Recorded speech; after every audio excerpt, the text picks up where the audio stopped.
How's it going, everybody? Dylan Johnson here, and welcome to another workout of the day. Today is a shoulders, chest, and triceps workout, and today we're going to be going a little bit more in detail and in depth into a few of these exercises. So, starting off, we're going to be hitting a standing overhead dumbbell press for 4 sets of 6 to 8 reps. So we're going to be going a little bit heavier.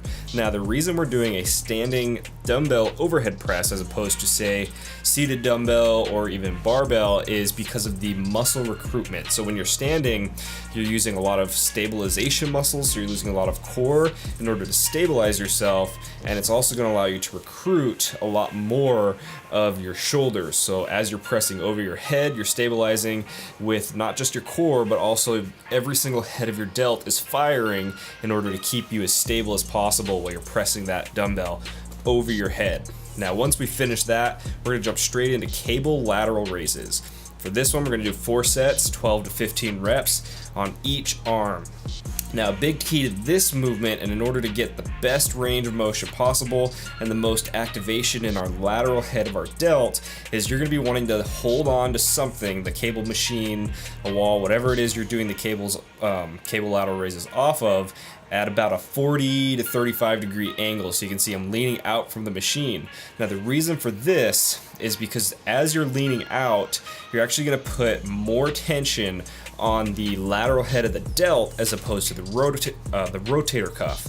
So there is quite a bit of scientific studies out there that show the lower portion of a lateral raise is based more on the rotator cuff, whereas as soon as you get above about a quarter of the range of motion, that's when you're starting to tie in a lot more of the actual head of the delt. So with this added, when you're doing this movement at a slight angle, it allows you to recruit the delt through a greater range of motion and increase that range of motion as opposed to just a standing lateral raise. So again, 4 sets, 12 to 15 reps per arm. Try and keep the rest period pretty low as you switch arms, maybe about 30 seconds once you finish both of them, then jump into your next set. Now, once we finish that, we're going to move into some seated cable face pulls. So go a little bit heavier on this and try to avoid rocking and swinging. I like to do this on the actual cable row machine, as you can see here.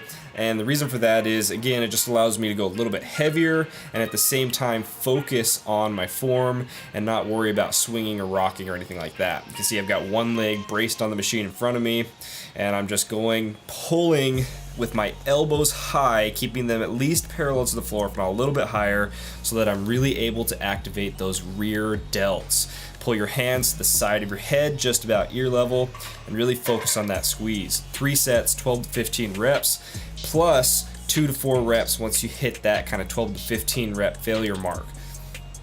Now, once we finish that, we're going to jump into the chest portion of the workout. So we're starting off with flat barbell bench press. So what you didn't see here was I did a couple of warm-up sets, and then I jumped straight into my first working set. Now, another big thing about this that I do, which you don't necessarily have to do, is I take a very powerlifting based setup. So you can see there I went really far back, set myself, I've got a pretty large arch. Now, whether you have a large arch or a small arch, it doesn't matter. It's not going to do much of a difference for the pressing movement or the muscle activation throughout the range of motion. And as long as you keep your shoulders, your traps, and your butt planted on the bench, no matter if you have a large arch or a small arch, it's not going to do any kind of detriment to your body, to your back, or anything. It's not going to put you in a vulnerable position. So it's whatever you find most comfortable. For me, a fairly large arch and more of a powerlifting stance is what I tend to be more comfortable with. And for this, we're going to be doing 4 sets of 6 to 8 reps. So again, going pretty heavy, and at least as heavy as we can go after already being slightly fatigued from all the shoulder work that we did. Now, if you need to, grab a spotter. Definitely better safe than sorry. As you saw after the first set, I threw on my wrist wraps. Reason for that is as I start to fatigue, I just like to be as safe as possible. My wrists tend to get sore as I get further into my workout. So if I start using some heavier weight, especially like on squats and stuff, you'll see that when we do another leg workout, or if you've seen it in the past, I like to wrap up my wrists when I'm doing squats, just because my wrists I've had issues with in the past. A lot of it comes just from like back when I used to play tennis. I have some elbow pain that pops up from time to time, and my wrist, especially on my right side, tends to get a little bit funny if I tweak it just right or just wrong, however you want to look at it. But like I said, we're going to be going 4 sets, 6 to 8 reps, fairly heavy. Use a spotter if you need it. Don't take the chance. Stay as safe as you can. And a big thing to this movement is the tempo. So you notice I'm coming down, touching my chest. I'm not letting it sit too long. We're just kind of tap and go. Tap and go. But we're not bouncing it off of our chest. Nice controlled tempo throughout the entire range of motion.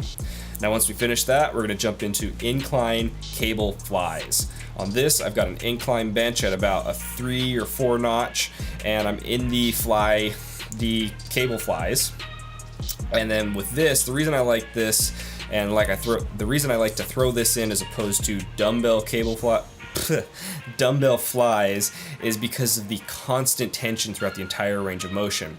So as opposed to dumbbells where you don't have a lot of tension on the chest, it starts to come off right at the peak of the movement. After about 3/4 of your range of motion, you start to lose that tension on your chest. Whereas with the cables, you've got constant tension throughout the entire range of motion. So it's better to activate the chest over a greater range of motion, allowing you to recruit more muscle fibers, and thus create and generate more muscle hypertrophy.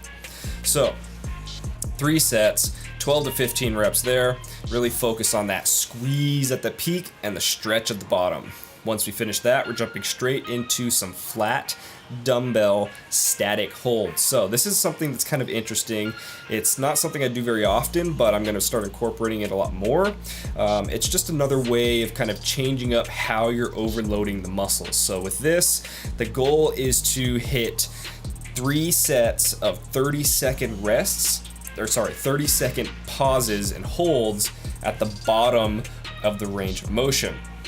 So you see there, I went up, got the dumbbell set, came down, and then I started counting. For me, I either count 1 Mississippi, 2 Mississippi, so on, or I just go 1, 2, 3, 4, and I'll double the number of seconds that I'm trying to hit. So if I'm going for 30 seconds, I count to 60.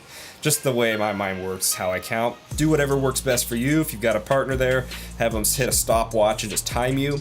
But like I was saying, this is something that's kind of fun to throw in, and I'm going to definitely be doing it more because it's just a different way of changing how you're overloading that muscle.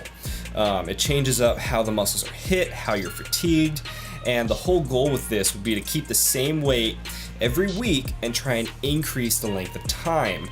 So instead of hitting 30 seconds next week, try and go for 35 seconds on every set, then 40 seconds, 45, keep the weight the same, but increase that time. And again, it's just another way of overloading that muscle and encouraging hypertrophy and keeping things a little bit different, keeping them interesting, keeping them new.